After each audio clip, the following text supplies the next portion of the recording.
से मुझे इसको दे दूंगा। हाँ। आप बताओ कि एक बहुजन बेटा वैचारिक आंदोलन का सिपाही और आपका साथी पार्लियामेंट पहुंचा, आपको कैसा लग रहा है बताओ। मुझे अच्छा चलो, ये चंद्रशेखर भाई मेरा इंटरव्यू कर रहे हैं तो मैं बता दूं कि मैं इतना खुश हूं कि शायद इतना खुश मैं जीवन में कभी नहीं हुआ। और उसकी सबसे बड़ी वजह 6 दिसंबर 2017 का दिन था। बाबा साहब डॉक्टर अम्बेडकर का परिनिर्वाण दिवस। मैं और चंद्रशेखर रावण दोनों पार्लियामेंट के प्रांगण में थे। चंद्रशेखर भाई ने कहा कि ये पार्लियामेंट का राजनीति का पवित्र मंदिर है, इसमें हमारे जैसे मजबूत लोगों को होना चाहिए। इस बात को कहने वाले चंद्रशेखर रावण थे और सुनने वाला मैं। आज उसी पवित्र मंदिर में चंद्रशेखर रावण पहुंचे हैं। पहले तो बधाई। और कैसा लग रहा है?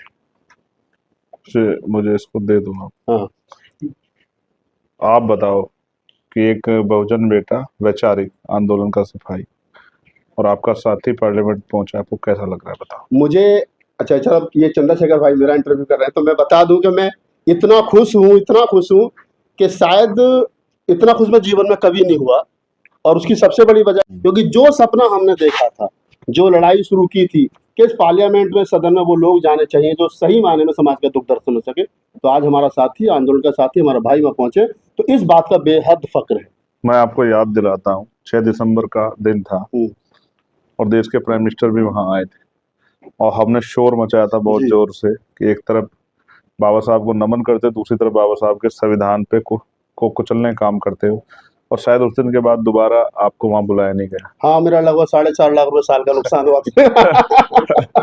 मुझे हाँ, ब्लैकलिस्ट कर दिया गया फिर। हाँ, तो उस समय के पास बनवाने में भी आपने बहुत मदद की जी थी। जी। मैं आपको विश्वास दिलाता हूँ कि मैं अपनी ड्यूटी को बहुत ईमानदारी से, जो समाज को मुझसे उम्मीद है उससे भी ज्यादा ईमानदारी से, और मैं कोई ऐसा काम नहीं करूंगा जिससे समाजी हमारा ये राजनीतिक आंदोलन, जो महापुरुषों का वैचारिक आंदोलन है, इस पे कोई भी आंच आ जाए।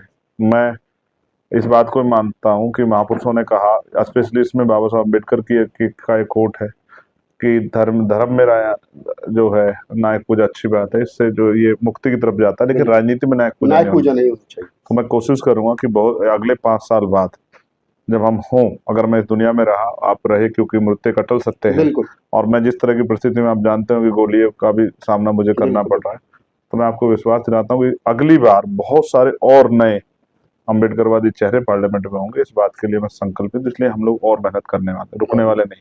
चलिए, अब मैं चंद्रशेखर भाई का इंटरव्यू शुरू कर देता हूँ। अब तक उन्होंने मेरा किया। सवाल निकल करके ये आता है कि 131 सांसद SC/ST के, यस, 131 में से 130 माइनस कर दिए जाए तो चंद्रशेखर एक बचते हैं। आज तक 131 में कभी 29 नहीं चुनेगे और 32 भी नहीं चुनेगे, तो आरक्षण 100% राजनीति में। यस। चंद्रशेखर ऐसा वहां पे क्या करेंगे? क्या दिल में है, क्या मन में है, क्या सोच रखा है कुछ खास? देखो, जब पॉलिटिकल रिजर्वेशन पे बात हुई और इसके फर्स्ट चुनाव के बाद ही डॉक्टर अम्बेडकर ने कहा कि भाई राजनीतिक आरक्षण से हमारा प्रतिनिधित्व पूरा हो रहा है, लेकिन वास्तविक प्रतिनिधि नहीं जा रहा है जो हमारी बात को जिम्मेदारी रखे, बिल्कुल, जिस उम्मीद से हम लोग उसको वोट कर रहे हैं। ये तो दूसरे लोगों के वोटों से बन के जा रहा है, तो अपनी पार्टी और उसके एजेंडे के प्रति समर्पित। जैसे आपने देखा, समाजवादी के मेंबर ऑफ पार्लियामेंट ने ही जो शेड्यूल कास्ट का था, उसने ही जो है प्रमोशन का बिल फाड़ दिया। तो मेरा, आप ये समझिए कि एक स्वतंत्र वॉइस है, और ये हमेशा ये आवाज मिट सकती है, ये आवाज खत्म की जा सकती है, लेकिन ये पार्लियामेंट में जो भी कुछ करेगी वो उन वर्गों के हितों के लिए करेगी, जिन वर्गों जो बहुत हाशिए पे है और जिनका मजाक उड़ाया जा रहा है। और ये एंटी कॉन्स्टिट्यूशनल कुछ भी पार्लियामेंट में होगा या किसी भी असेंबली में होगा, ये सबके खिलाफ मुखर होकर लड़ेगी। वहां भी विरोध दर्ज कराएगी, सड़क पे विरोध दर्ज कराएगी। और मैं आपको स्पष्ट करता हूँ, ना सड़कें सुनी रहेंगी, ना पार्लियामेंट में आपको ऐसा महसूस होगा कि जिस बात का जितना विरोध होना चाहिए था, जितना समर्थन होना चाहिए था, या जिस बात को जितनी मजबूती से उठाना चाहिए था, उतनी मजबूती से नहीं उठाएगा। एक सवाल निकल करके आता है चंद्रशेखर भाई कि आपके खिलाफ इंडिया, NDA, बसपा और निर्दलीय और नोटा सारे लोग लड़े, और मैंने तो चूंकि वहाँ पे ग्राउंड रिपोर्टिंग की, आपके वहाँ नगीना में, क्या कारण रहा चंद्रशेखर से? NDA भी डर रहा है, इंडिया भी डर रहा है, बसपा तो खैर डरी रही है पहले दिन से, और नोटा वोटा खैर ये तो दूसरा सिस्टम होगा। क्या कारण है? मुखर होके बोलना कारण है, या फिर उनको लगता है कि जो हमारी विरासत है उस विरासत की चूल्हे हिल रही हैं? कई अलग अलग चीजें, जैसे आपने कहा NDA, इंडिया, BSP और नोटा, तो जनता ने पूरा कर दिया सबका कोटा। आप ये समझते हैं, एडी चोटी का जोर लगा लिया इन्होंने। बीएसपी के लोगों ने 2-2 रैली की, समाजवादी के लोगों ने 2-2 रैली की, अलायंस के लोगों ने, बड़े बड़े नेता आम आदमी पार्टी के भी यहाँ गए। मैं तो सबको याद रखता हूँ, मैं कहाँ भूलता हूँ, मैं तो बोलने वाली नस्ल ही नहीं हूँ। सब वहां गए। और बीजेपी के राष्ट्रीय अध्यक्ष गए, मुख्यमंत्री 5 बार गए, तमाम पूरी ताकत झोंकी। प्राइम मिनिस्टर शायद इसलिए ना गए, उनको एहसास हो गया आईबी की रिपोर्ट से चंद्रशेखर जीत रहे। आप भी मदद करने गए थे, आप भी मीडिया काम करने वहां गए थे। देखिए, मैंने 11 साल में बहुत ईमानदार से काम किया है। तमाम आलोचना सही, मुझे, मेरे परिवार को खूब गालियां दी गई, बहुत आरोप लगे, मैंने कभी उसका पीछे पलट के नहीं देखा। लेकिन जिस दिन राहुल भाई मुझे पर गोली चली थी, जब भी मैं किसी की लड़ाई लड़ने जाता, लोग मेरा मजाक उड़ाते कि इस आदमी को काम ही नहीं, बार बार कभी वहां चला जाता है, कभी वहां चला जाता है। और लोग ये भी सवाल खड़ा करते थे कि भाई वहां जाने से क्या होता है। तो वहां जाने से ये होता है कि जिस बात को सुना नहीं जा रहा था, उस बात को फिर देश भर में सुना जाता है, और उसका एक साइकोलॉजिकल दबाव होता है, कम्युनिटी का एक दबाव होता है, और सरकारों को मजबूर होकर कार्रवाई करनी पड़ती है।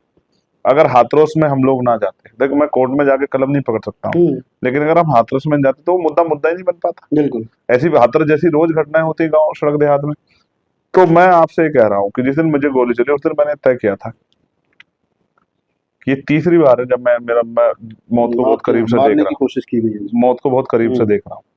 तो उस दिन मैंने तय कर लिया था कि अब मेरा जीवन 24 घंटे 7 दिन, मैंने अपना व्यक्तिगत जीवन छोड़ा, मेरे व्यक्तिगत सपने थे सब छोड़े, सुख सुविधा थी सब छोड़ी, और पूरे चुनाव में जिन लोगों ने मुझे देखा होगा, मैं रात को 4 बजे 5 बजे 6 बजे तक अपने रूम पे जाता, बिल्कुल कोशिश करता था कि एक एक आदमी को टच करूं। और मैंने उस चुनाव में मैं कुछ 650 से ज्यादा गांव में गया, और भीम आर्मी के पूरे देश के लोग लगे थे। सब लोगों ने जनता के सामने जाके कहा कि अगर आपको मौका देना है तो एक हमारे बीच का, आपके बीच का गरीब परिवार से प्रत्याशी, आप उसको मौका दो।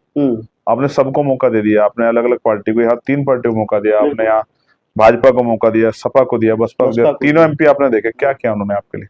तो जनता के मन से आवाज आई कि यार बात तो सही है, इस आदमी को मौका देना चाहिए। अचानक से समाजवादी पार्टी अपना टिकट डिक्लेयर कर दी, तो लोगों में गुस्सा हो गया कि यार इस आदमी को सिर्फ भाजपा से नहीं लड़ना, ये तो अलायंस भी इसको रोकने के लिए एडी चोटी का जोड़ लगा रहा है। एक फिर हमारे एक छोटे भाई चले गए, वो हमें बहुत गाली वाली बके है वहां जाके।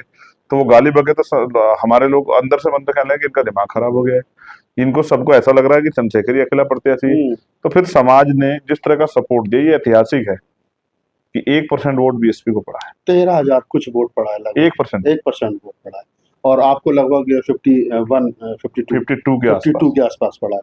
एक आखिरी सवाल ले लेते हैं, चलते चलते, समय की सीमा है अपनी। जिन हालातों की वर्तमान राजनीति हो रही है, भारत को हिंदू राष्ट्र बनाने की कोशिश, मगर मैं 1 मिनट आपको स्टॉप करूंगा, रोकने का कारण है, हम 2 सीटें लड़े जी, डुमरियागंज भी हम लड़े, वहां भी हमें 9% वोट, 80,000 से ज्यादा वोट, बीएसपी को 3%। मैं कुछ और कह रहा था, मेरा कहने का मतलब ये 78 पे अपनी लड़े, तो आप मेरे ऊपर ये आरोप नहीं लगा सकते कि भाई हमने हरा दी। नहीं, वो हमने विश्लेषण किया है, कौन किसने हराया, वो हमारे चैनल पर पूरी कवरेज है, उसकी हमें कोई, वो आप किसको हरा सकते हो, किसको जिता सकते हो, ये आपको भी बेहतर पता है और ये हमें भी बेहतर पता है। और कौन किसको हराने और कौन किसको जिताने के लिए चुनाव लड़ा, ये देश समझ गया है, इसको किसी कहने और बताने की जरूरत नहीं है। मेरा सवाल ये है कि वर्तमान समय में, वर्तमान हालातों में मुल्क जिस दौर से गुजर रहा है, संविधान खतरे में है, लोकतंत्र खतरे में है, लोकतांत्रिक ढांचा खतरे में है, संविधान को खत्म कर देना चाहते हैं लोग, और एक अकेला चंद्रशेखर। अब मानिए ना, बाबा साहब अकेले ही थे यार, और काशीराम साहब भी जब अपने आंदोलन को लेकर चले अकेले ही थे, फिर उनके बहुत से साथी संगठन में, हम पे बहुत साथी। आप समझो, पार्लियामेंट में यहाँ हम अकेले बोलेंगे, लेकिन सड़कों पे उसको करोड़ों लोग सुनेंगे, और इतना बड़ा संगठन है हम पे।